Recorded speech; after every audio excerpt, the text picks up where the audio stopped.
Hello students, welcome to greenfield study চ্যানেলের পক্ষ থেকে আপনাদেরকে জানাই আন্তরিক শুভেচ্ছা ভালোবাসা। তো আজকে আমি তোমাদের সাথে শেয়ার করব পশ্চিমবঙ্গ মধ্যশিক্ষা পর্ষদের 10ম শ্রেণীর রায় ও মার্টিন প্রশ্নবিচিত্রা সলভ 2026। তো আজকে আমি যে পেজটি আলোচনা করব বাংলার প্রথম পর্যায়ক্রমিক মূল্যায়নের 7 দাগের কোশ্চেনটি, বর্ধমান রাজ কলেজিয়েট স্কুল। তো এখানে ঠিক উত্তরটি বেছে নিয়ে লেখো। তো তপনের মেসোমশাই কোন পত্রিকায় তপনের গল্প ছাপিয়ে দিলেন? সন্ধ্যাতরা পত্রিকায়। অশোকে একজন কবিতাটি তর্জমা করেছেন কে? নবারুণ ভট্টাচার্য। কলমের দুনিয়ায় যা সত্যিকারের বিপ্লব ঘটায় সেটা হলো ফাউন্টেন পেন। ক্রিয়াপদের সঙ্গে নামপদের সম্পর্ককে বলে কারক। মন্দিরে বাজছিল পূজার ঘণ্টা, নিম্নরেখা পদটি কোন কারকের উদাহরণ? এটি পূজার ঘণ্টাটা কোন কারকের? সেটা হবে সম্বন্ধ পদ। ওকে, তো বন্ধুরা এরপরে 2, 3, 4, 5, 6, 7 তো পিডিএফ আকারে আমরা আলোচনা করব। তো যারা চ্যানেলটিতে নতুন আছো অবশ্যই চ্যানেলটিকে সাবস্ক্রাইব করো এবং বন্ধুদের মধ্যে শেয়ার করো। এরপরে আলোচনা করব 2 দাগের কম বেশি 20টি শব্দের মধ্যে উত্তর লেখো। তপনের লেখা গল্পটির নাম কি? তপনের লেখা যে গল্পটি সন্ধ্যাতারা পত্রিকায় ছাপা হয়েছিল সেটি হলো প্রথম দিন। অর্থাৎ তপনের লেখা গল্পটির নাম হলো প্রথম দিন। আমাদের পথ নেই আর তাহলে আমাদের করণীয় কি? এই অবস্থায় কবি আমাদের আরও বেঁধে বেঁধে থাকার বা সংঘবদ্ধ থাকার পরামর্শ দিয়েছেন। কলম তাদের কাছে আজ অদৃশ্য। কাদের কাছে অদৃশ্য? এই বাক্যে বলা হয়েছে যে কলম তাদের কাছে অদৃশ্য, অস্পৃশ্য। এখানে তাদের শব্দটি একটি বিশেষ গোষ্ঠী বা ব্যক্তির দিকে ইঙ্গিত করেছে যারা কলমকে স্পর্শ করতে পারছে না বা কলম তাদের কাছে অপ্রাপ্য। এটি একটি রূপক অর্থে ব্যবহার করা হয়েছে যেখানে কলমের মাধ্যমে লেখার বা প্রকাশের ক্ষমতা বোঝানো হয়েছে। 3-4 কবির সঙ্গীতে বেজে উঠেছিল। কবির সঙ্গীতে বেজে উঠেছিল। কবির সঙ্গীতে কি বেজে উঠেছিল? বিশ্বকবি রবীন্দ্রনাথ ঠাকুর রচিত আফ্রিকা কবিতায় কবির সঙ্গীতের বেজে উঠেছিল সুন্দরের আরাধনা। এরপরে 3-5 তির্যক বিভক্তি কাকে বলে? যে বিভক্তি কারক ও বিভক্তি চিহ্ন দ্বারা গঠিত হয় না বরং বিশেষ ব্যাকরণিক প্রয়োগে অব্যয় ও অন্যান্য শব্দের মাধ্যমে প্রকাশিত হয় তাকে তির্যক বিভক্তি বলে। এটি মূলত বাক্যের মধ্যে শব্দের পারস্পরিক সম্পর্ক নির্ধারণে সাহায্য করে। উদাহরণ, যেমন 1 নম্বর উদাহরণ দেওয়া আছে, সে বাজার করে আনলো। তো এখানে বাজার শব্দটি কর্মকারক হলেও কোনো বিভক্তি চিহ্ন যুক্ত হয়নি। এটি তির্যক বিভক্তির একটি উদাহরণ। এরপরে 3 দাগের কম বেশি 60টি শব্দ উত্তর দাও। রত্নের মূল্য জহুরির কাছেই উক্তিটির তাৎপর্য ব্যাখ্যা করো। আলোচ্য অংশটি আশাপূর্ণা দেবীর লেখা জ্ঞানচক্ষু গল্প থেকে নেওয়া হয়েছে। রত্ন মূল্যবান বস্তু, আবার সঠিক রত্ন খুঁজে নেওয়া সহজ নয়। একমাত্র রত্ন বিশারদ দক্ষ জহুরি সেই আসল রত্ন চিনে নিতে পারেন। তপন ছোট অপরিণত, সে যে গল্প লিখেছে সেটি কাঁচা হাতে হলেও তার নতুন মেশো সেই লেখাটি দক্ষ লেখকের চোখ দিয়ে বিচার করার ক্ষমতা রাখেন। তপন ভাবে তার লেখার সারবর্তা মেশোই বুঝে নিতে পারবেন। আসল রত্ন চিনে নেওয়া যেমন জহুরির স্বভাব দক্ষতা, তেমনি তপন ভাবে সত্যিকারের লেখককে চিনতে পারার দক্ষতাও তার মেশোর আছে। এরপরে 3-2 এসো যুগান্তরের কবি। যুগান্তরের কবি কে, কেন আহ্বান করা হয়েছে? দীর্ঘদিন অন্তরালে থাকা মানহারা মানবী আফ্রিকা সাম্রাজ্যবাদী শক্তির আগ্রাসী মনোভাবে অপমানিত। তো মানবতার এই অপমান শুধু আফ্রিকার নয়, এই অপমান সমস্ত শুভবুদ্ধি সম্পন্ন মানুষের। সভা পূর্ণিয়ার বর্বরচিত আক্রমণের বিরুদ্ধে পুঁথি আক্রমণ নয়। মানবতার পূজারী রবীন্দ্রনাথ যুগান্তরের কবির কাছে আহ্বান জানিয়েছেন আবির্ভূত হয়ে ক্ষমা প্রদান করতে। তিনি মানবতার পূর্ণ বাণী দ্বারা সকলকে উদ্বুদ্ধ করবেন এই বিশ্বাস থেকে কবি তাকে আহ্বান জানিয়েছিলেন। 4 দাগের কম বেশি 150টি শব্দ উত্তর দাও। কিন্তু নতুন মেশোকে দেখে জ্ঞানচক্ষু খুলে গেল তপনের। নতুন মেশোর পরিচয় দাও। তাকে দেখে তপনের জ্ঞানচক্ষু খুলে যাওয়ার কারণ কি? জ্ঞানচক্ষু গল্পে তপনের নতুন মেসোমশাই একজন লেখক, তিনি একজন সত্যিকার লেখক।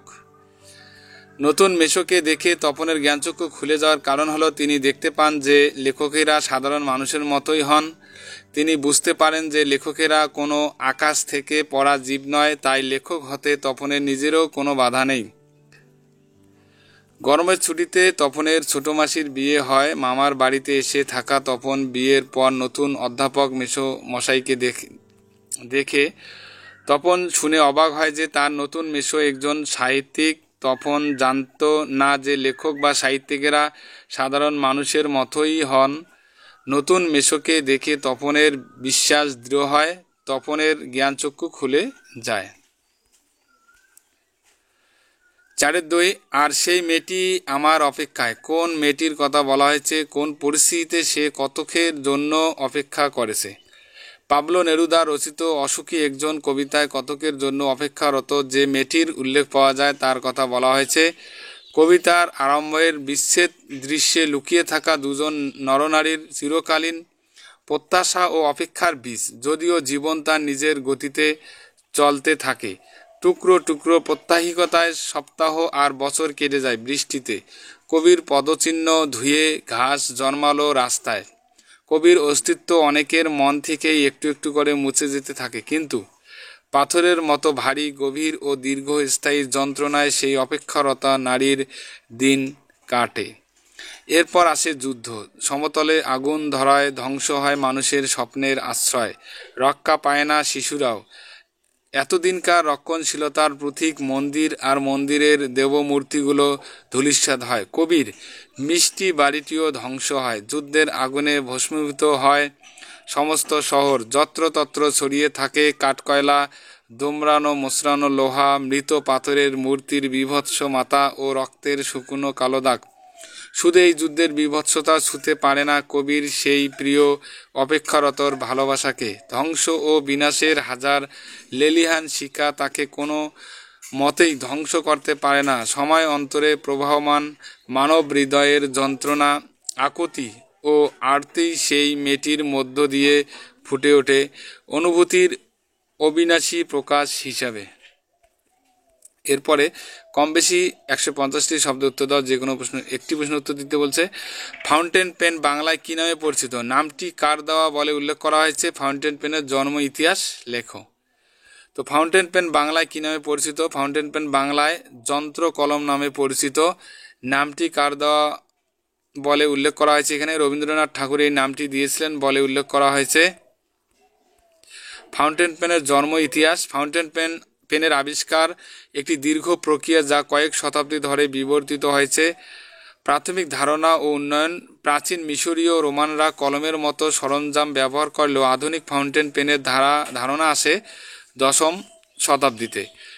953 খ্রিস্টাব্দে ফাতিমিদ শাসক আল মুইস দিনিল্লাহ এর জন্য প্রথমবারের মতো এক ধরনের স্বয়ংক্রিয় কালি সরবরাহকারী কলম তৈরি করা হয়েছিল। আধুনিক ফাউন্টেন পেনের আবিষ্কার। তো 1827 সালে পেট্রাস পয়েন্ট নামক এক রোমানীয় উদ্ভাবক ফাউন্টেন পেনের প্রথম প্যাটেন্ট পান। 1884 সালে লুইস ওয়াটারম্যান আধুনিক ফাউন্টেন পেন তৈরি করেন, যেখানে একটি বিশেষ রিজার্ভার বা কালির ট্যাঙ্ক ও প্রবাহ নিয়ন্ত্রণ ব্যবস্থা ছিল। এটি ফাউন্টেন পেন ব্যবহারের ক্ষেত্রে বিপ্লব ঘটায়। ফাউন্টেন পেনের জনপ্রিয়তা 19 শতকের শেষ দিকে এবং 20 শতকের প্রথম ভাগে এটি জনপ্রিয় হয়ে ওঠে। এটি ব্যবহারের সহজতা ও সুবিধার কারণে লেখালেখির জগতে এক নতুন যুগের সূচনা করে।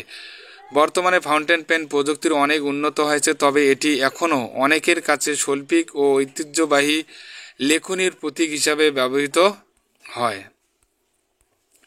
এরপরে 6 দাগের ক্ষিতীশ যজ্ঞী বাড়ির নিয়ন্ত্রণে যায় না কেন? বাঙালির খাদ্য অভ্যাস সম্পর্কে ক্ষিতীশের মনোভাব ব্যাখ্যা করো। ক্ষিতীশ যজ্ঞী বাড়ির নিমন্ত্রণে যায় না কেন? কারণ কোনি গল্পের অন্যতম চরিত্র ক্ষিতীশ সেনাল। তিনি কোনির কোচ অর্থাৎ খেলার প্রশিক্ষক এবং বাস্তববাদী ও সংস্কার মুক্ত মানুষ। তিনি যজ্ঞী বাড়ির নিয়ন্ত্রণে যেতে চান না, কারণ তিনি মনে করেন সেখানকার খাবারের সঙ্গে অযৌক্তিক আচার অনুষ্ঠান ও কুসংস্কার জড়িয়ে রয়েছে। যজ্ঞী বাড়িতে খাবার পরিবেশনের সময় অনেক বিধিনিষেধের মানা হয়, জাতপাতের বিচার করা হয়, যা ক্ষিতীশ একেবারেই পছন্দ করেন না। তিনি মনে করেন খাবার খাওয়া একটি সাধারণ বিষয় হওয়া উচিত, যেখানে সমাজে ভেদাভেদ ও কুসংস্কারের কোনো স্থান নেই। বাঙালির খাদ্যাভ্যাস সম্পর্কে ক্ষিতীশের মনোভাব। ক্ষিতীশ মনে করেন যে বাঙালির খাদ্যাভ্যাস স্বাদে ও পুষ্টিতে সমৃদ্ধ হলেও এতে অপ্রয়োজনীয় সামাজিক ভেদাভেদ ও সংস্কার জড়িয়ে রয়েছে। তার দৃষ্টিভঙ্গি বাস্তববাদী ও বৈজ্ঞানিক। তিনি মনে করেন, 1 নম্বর, খাদ্যকে জাতপাত বা ধর্মের ভিত্তিতে ভাগ করা উচিত নয়। যেমন কেউ ব্রাহ্মণ, কেউ কায়স্থ বলে আলাদা খাবার খাওয়ার নিয়ম থাকা উচিত নয়। 2 নম্বর, খাদ্য হচ্ছে শরীরের প্রয়োজন মেটানোর উপাদান, এর সঙ্গে অযৌক্তিক নিয়ম কানুন জুড়ে দেওয়া অনর্থক। 3 নম্বর, খেলোয়াড়দের জন্য পুষ্টিকর খাবার সবচেয়ে গুরুত্বপূর্ণ। কে কি খাবে তা নির্ধারণ করা উচিত তার স্বাস্থ্যের প্রয়োজন অনুযায়ী, সমাজের নিয়ম দিয়ে নয়।